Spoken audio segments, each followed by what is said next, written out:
ராஜேஸ்வரி. அது கரூர் மாவட்டத்தில் 3 இடங்களில் மீண்டும் அமலாக்கத்துறையினர் சோதனையில் ஈடுபட்டு வருகின்றனர். குறிப்பாக குங்குமெஸ் மணி, அவரோட குங்குமெஸ் மணி, கார்த்திக், அரசு ஒப்பந்ததாரர் MCS சங்கர் ஆகிய இடங்களில் 3 இடங்களில் காலையில் 7:30 மணிக்கு தொடங்கி 5 மணி வரை தற்போது வரை நடைபெற்று வருகிறது. கிட்டத்தட்ட ஒரு 10 மணி நேரமாக சோதனை நடைபெற்று வருகிறது. இது சம்பந்தமாக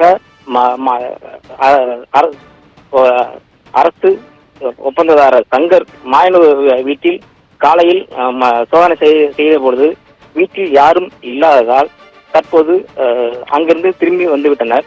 தற்போது 3 இடங்களில் மட்டும் சோதனை நடைபெற்று வருகிறது காலை முதல். இது சம்பந்தமாக செந்தில் பாலாஜி நண்பர்கள் வீட்டில் மீண்டும் கரூரில் சோதனை நடைபெற்று வருகிறது. கரூரில் பரபரப்பை ஏற்படுத்தியுள்ளது.